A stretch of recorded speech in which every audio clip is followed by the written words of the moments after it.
Hello అండి, welcome to our channel Akhil home style cooking. ఈరోజు నేను చేసే రెసిపీ వచ్చేసి ఇన్స్టెంట్గా ఇడ్లీ అయితే చేస్తున్నాను. అప్పటికప్పుడే ఇడ్లీ పప్పులు నానబెట్టుకోవాల్సిన అవసరం లేకుండా దూది లాంటి మెత్తటి ఇడ్లీ ఎలా చేసుకోవచ్చో ఈ వీడియోలో అయితే చూసేయండి. ఇప్పుడైతే ప్రాసెస్లోకి అయితే వెళ్ళిపోదాం. ముందుగా ఒక బౌల్ అయితే తీసుకుందాం. ఆ బౌల్లో 1 కప్పు అటుకులు అయితే వేసాను. ఈ అటుకులు 2 సార్లు అయితే కడిగేసుకుని అయితే నానబెట్టుకోవాలి. ఇలా అయితే కడిగేస్తున్నాను. ఇలా కడుక్కుని పెట్టుకున్న గిన్నెలో అదే కప్పుతో 1 కప్పు పెరుగు అయితే పుల్లటి పెరుగు అయితే పోసుకోవాలి. ఈ పుల్లటి పెరుగు పోసుకోవడం వల్ల ఇడ్లీ అయితే చాలా బాగా వస్తాయండి. ఇప్పుడైతే పెరుగు అయితే పోసేసుకున్నాక ఈ విధంగా బాగా కలిపేయాలి. ఇలా కలిపేసిన తర్వాత మూత పెట్టేసి 1/2 గంట సేపు అయితే పక్కన పెట్టేస్తాం. ఈ లోపల ఇడ్లీ రవ్వ అయితే నానబెట్టుకుందాం. ఒక బౌల్ అయితే తీసుకుని అదే కప్పుతో 1 కప్పు ఇడ్లీ రవ్వ అయితే వాటర్ పోసి అయితే నానబెట్టేస్తున్నాను. మీకు కావాలంటే ఉప్మా రవ్వ, బొంబాయి రవ్వ అయినా తీసుకోవచ్చు. ఆ బొంబాయి రవ్వను అయితే దోరగా ఎంచుకుని అయితే పిండిలో అయితే వేసుకోవాలి. నేనైతే ఇడ్లీ రవ్వ తీసుకున్నాను. దీన్ని అయితే కడిగేసి అయితే వేస్తాను. తర్వాత ఇప్పుడైతే ఈ విధంగా అయితే నానబెట్టేసుకున్నాను. తర్వాత అయితే చట్నీ అయితే చేసేసుకుందాం. ఈ లోపల 4 పచ్చిమిర్చి అయితే తీసుకున్నాను. కొద్దిగా అల్లం ముక్క అయితే తీసుకుని దీన్ని బాగా కడిగేసి ముక్కల కింద అయితే ఇరిసేసి అయితే వేయించుకుందాం. లేకపోతే చిటపట్లాడి పేర్లు పైకి వచ్చేస్తాయి. మిరపకాయలు అయితే అటు ఇటు ఎగురుతాయి. ఇప్పుడైతే స్టవ్ ఆన్ చేసి ఒక ప్యాన్ పెట్టేసుకుని 2 స్పూన్ల ఆయిల్ అయితే పోసి మిరపకాయలు అయితే వేయించేసుకుందాం. ఈ పచ్చిమిర్చి వేయించిన తర్వాత 1 కప్పుతో పల్లీలు అయితే వేస్తున్నాను. ఇవి కొద్దిగా వేగిన తర్వాత అదే కప్పుతో పుట్నాల పప్పు అయితే 1/2 కప్పు అయితే వేసుకోవాలి. చూడండి, ఈ విధంగా వేగిన తర్వాత అదే కప్పుతో 1/2 కప్పు పుట్నాల పప్పు అయితే వేస్తున్నాను. టేస్ట్ అయితే చాలా బాగుంటుంది. ఈ విధంగా వేసుకుంటే చట్నీకి, మనం చేసే ఇడ్లీలోకి చాలా బాగుంటుంది. ఈ కొద్దిగా ఫ్రై అయిన తర్వాత స్టవ్ ఆపేద్దాం. ఈ లోపల చల్లారనిద్దాం. ఇప్పుడైతే మనం ముందుగా నానబెట్టిన ఇడ్లీ రవ్వను అయితే కడిగి పెట్టేశాను. ఈ లోపల అయితే చల్లారిపోయినాయండి. ఇప్పుడైతే చట్నీ అయితే చేసేద్దాం. ఇదైతే ఒక మిక్సీ జార్ అయితే తీసుకుని అందులో అయితే వేస్తున్నాను. కొద్దిగా చింతపండు అయితే వేస్తున్నాను. అలాగే మన టేస్ట్కి తగ్గట్టుగా సాల్ట్ అయితే వేసుకోవాలి. ఇప్పుడైతే మనం ముందుగా పొట్టు ఒలిసేసి కడిగి పెట్టుకున్న అల్లం ముక్కను అయితే వేస్తున్నాను. కొద్దిగా వాటర్ అయితే వేసుకోవాలి. వేసుకుని పలుచటి చట్నీలా అయితే చేసేసుకుందాం. చూడండి, ఈ విధంగా అయితే చేసేసుకున్నాం. ఇప్పుడు ఒక గిన్నెలో అయితే వేస్తున్నాను. ఇప్పుడు ఈ చట్నీలోకి తాలింపు అయితే చేసుకుందాం. ఇలా వేసిన తర్వాత స్టవ్ ఆన్ చేసి ఒక చిన్న కళాయి అయితే పెట్టి అందులో తాలింపు దినుసులు అయితే వేయించుతున్నాను. 1 స్పూన్ ఆయిల్ అయితే పోసి అందులో తాలింపు దినుసులు అయితే వేసాను. తాలింపు దినుసులు అంటే పచ్చెనగపప్పు, మినప్పప్పు, ఆవాలు వేసాను.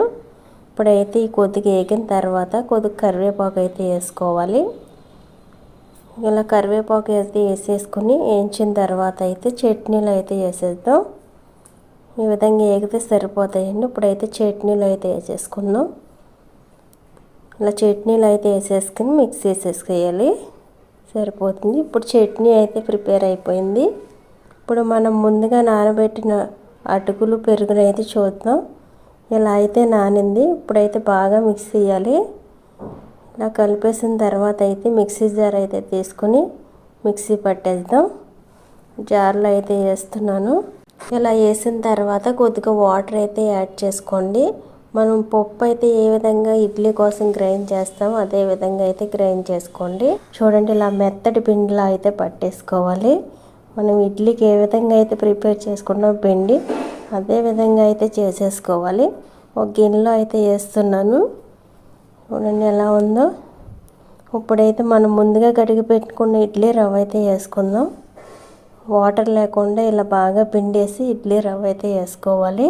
మీరు బొంబాయి రవ్వ తీసుకున్నట్లయితే డైరెక్ట్గా కొద్దిగా ఏం చేసుకుని యాడ్ చేసేవచ్చు. ఇందులో నేను ఇడ్లీ రవ్వ తీసుకున్నాను కాబట్టి ఇడ్లీ రవ్వ అయితే వేస్తున్నాను. ఇలా కడిగి పిండేసి అయితే టేస్ట్కి తగిన సాల్ట్ అయితే వేసుకోవాలి. ఒక 1/2 స్పూన్ వంట సోడా అయితే వేసాను. ఇప్పుడు బాగా కలిపేద్దాం. కలిపేసిన తర్వాత 5 నిమిషాల పాటు మూత పెట్టి పక్కన అయితే పెట్టేసుకుందాం. 5 నిమిషాల తర్వాత ఈ విధంగా అయితే పిండి ఉంది. ఇప్పుడైతే మరొకసారి అయితే కలిపేసుకుని ఇప్పుడు ఇడ్లీ పాత్ర అయితే తీసుకుని స్టవ్ ఆన్ చేసేసి ఇడ్లీ పాత్రలో కొద్దిగా వాటర్ అయితే పోసి మరగపెట్టుకోవాలి. ఈ వాటర్ మరిగే లోపల ఇడ్లీ అయితే వేసేద్దాం. ఇడ్లీ రేకులు అయితే తీసుకుందాం. ఈ ఇడ్లీ రేకులకి ఆయిల్ అయితే అప్లై చేసుకుందాం. ఇడ్లీ అయితే ఓడటానికి ఆయిల్ అయితే అప్లై చేసేయాలి. ఈ రేకులకి ఈజీగా అయితే ఊడొచ్చేస్తే అంటుకోకుండా. ఈ విధంగా ఇడ్లీ రేకులకి ఆయిల్ అయితే అప్లై చేస్తున్నాను. ఇలా రాసేసిన తర్వాత ఇడ్లీ అయితే వేసేసుకుందాం. ఈ విధంగా అయితే పిండి అయితే వేసేసుకోవాలి. ఇలా వేసుకున్న తర్వాత రేకులు పెట్టేటప్పుడు ఇడ్లీ పైన ఇడ్లీ వచ్చేలా అయితే పెట్టకండి. ఇలా పెట్టాలి. హోల్స్ వచ్చేలా, ఇడ్లీ పైన హోల్స్ వచ్చేలా అయితే పెట్టండి. మనం వేసే ప్రతి రేక అలా పెట్టుకోండి, లేకపోతే ఒకదానికి ఒకటి అంటుకుపోతాయి. చూడండి, ఈ విధంగా అయితే పెట్టుకోవాలి.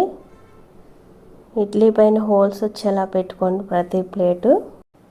ఇలా మనకి ఎన్ని రేకులు కావాలో అన్ని రేకులు వేసేసుకుని ఇడ్లీ పాత్రలో అయితే పెట్టేసి మూత పెట్టేసి 10 నిమిషాల పాటు మీడియం ఫ్లేమ్లో అయితే ఉడకనిచ్చేయాలి.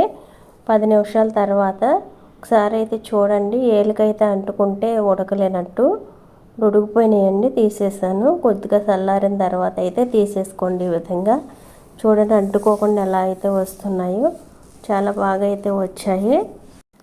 ఇప్పుడు మనం చేసిన చట్నీ కాంబినేషన్తో అయితే చాలా బాగుంటుందండి.